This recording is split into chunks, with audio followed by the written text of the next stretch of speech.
Olá galera, tudo bem com vocês? É um prazer tê-los em meu canal História Lúdica, especialmente no dia de hoje, o dia em que a gente vai abordar uma temática comemorativa aí em alusão aos 132 anos da abolição da escravidão no Brasil. Então galera, compreendendo um pouco mais desse histórico esse que levou, que culminou aí na Lei Áurea de 1888, a gente tem um processo gradativo, tá galera? Um processo gradativo, um processo que foi paulatinamente culminando no que viria a ser aí a Lei Áurea, assinada em 13 de maio de 1888 pela Princesa Isabel.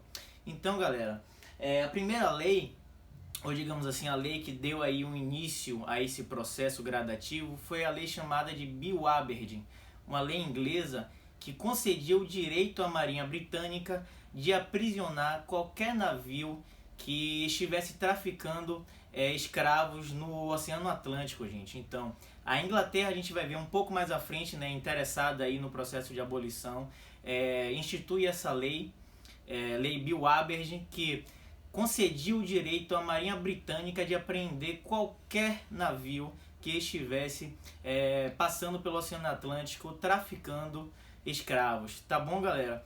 Essa lei reverberou, tá? Gerou um reflexo na Lei Eusébio de Queiroz de 1850. Lei essa que foi vigorada no Brasil e foi um reflexo da Lei Bill Aberdeen porque proibia a entrada, tá, de qualquer escravo africano no território brasileiro. Então ela foi um reflexo da Lei Bill Aberdeen. Ela gerou gradativamente aí o processo, como eu já falei, da Lei Áurea, que viria pouco tempo depois, em 1888.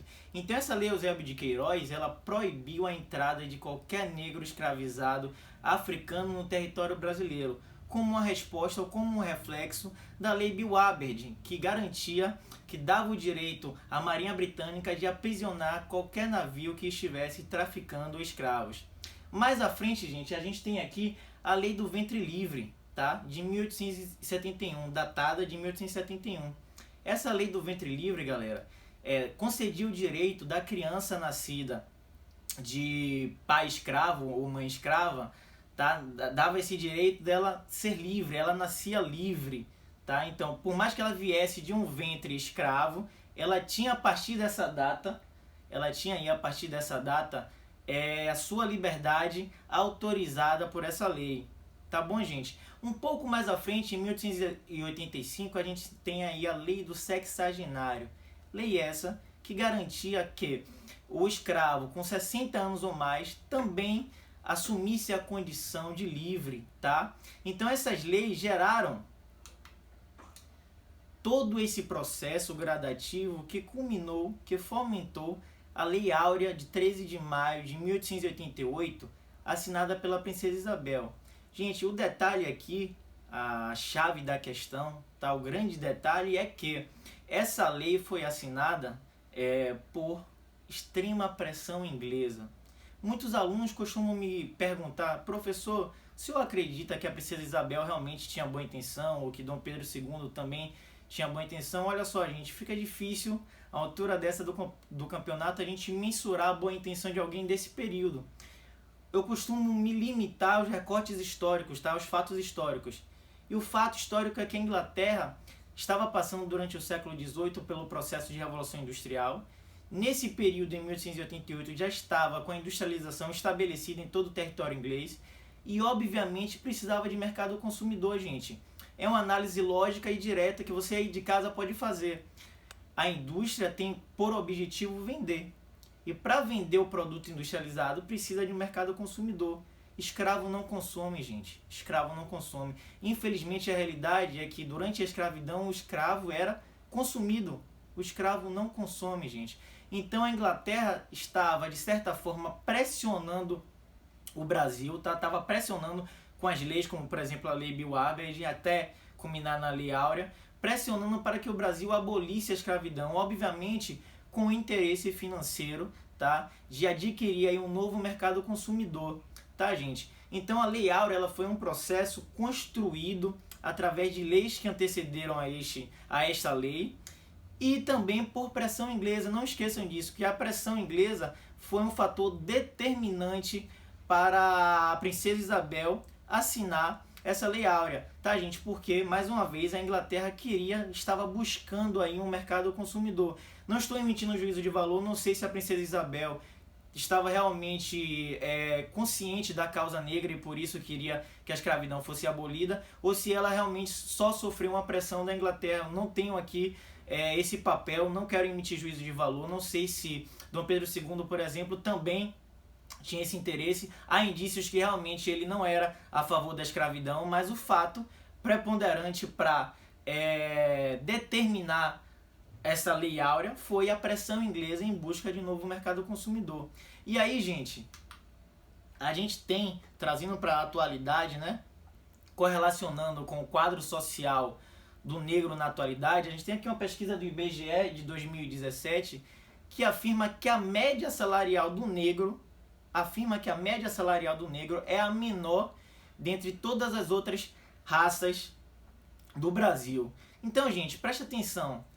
A pergunta é: há uma liberdade ou um continuismo do regime escravo disfarçado? Por quê? Percebam que apesar da condição escravizada, a condição de ser posse de outra pessoa ter deixado de existir, em que pese a situação do negro permanece de forma desigual. Tá? O negro ele continua sofrendo discriminação em todas as áreas, gente. Esse exemplo aqui da média salarial foi apenas um quesito que eu pude trazer para vocês. Mas a verdade é que o negro hoje na sociedade brasileira, ele ainda sofre em diversas áreas. O negro hoje tem representa a maior parcela dos desempregados no Brasil. O negro hoje é o que mais sofre preconceito diante da sua religiosidade. Tá? O negro hoje é o que mais sofre em relação à abordagem policial. Tá? O negro hoje ele sofre em diversos quesitos da sociedade. Então o quadro social do negro hoje no Brasil, no mundo também, a gente vai ver um pouco mais à frente isso, mas especialmente no Brasil é um quadro marcado pelo preconceito, discriminação e desigualdade, gente, tá? O negro hoje, apesar de não estar mais inserido nesse conceito aí de posse de outra pessoa, ele ainda sofre muito reflexos do processo de escravidão, tá, galera? Para finalizar, eu queria dar uma dica para vocês do documentário produzido pela Netflix, 13ª Emenda, que aborda também essa temática do negro pós-abolição, só que no cenário norte-americano, tá? Mas também é muito interessante para entender como o negro ele se situou no cenário pós-abolição, tá? Lembrando que a abolição da escravidão nos Estados Unidos veio antes da escravidão da abolição da escravidão no Brasil, tá? E o livro aqui que vai abordar esse processo aí abolicionista de Joaquim Manuel de Macedo, Vítimas Algozes. É um livro que retrata esse cenário em que o escravo ele passou a resistir a todo esse processo atroz e passou a ser um algoz do senhor de escravo, mostrando aí a resistência negra, muitas vezes, inclusive, esquecida nos livros de história, muitas vezes esquecida no cenário político brasileiro. A gente costuma, várias vezes, a gente costuma retratar o sofrimento do negro, porque realmente foi uma realidade, mas a gente aborda de forma minoritária a resistência do negro em relação a esse processo atroz. Tá? Tivemos várias resistências ao longo do processo de escravidão no Brasil. Então a dica de hoje do canal é a 13ª Emenda e o livro As Vítimas Algozes. Para finalizar mais uma vez, galera, eu queria promover uma reflexão aí em casa. Para vocês, diante desse cenário que o negro está inserido socialmente no Brasil, há uma liberdade em relação ao processo de abolição da escravidão ou há um continuismo? Muito obrigado, até a próxima.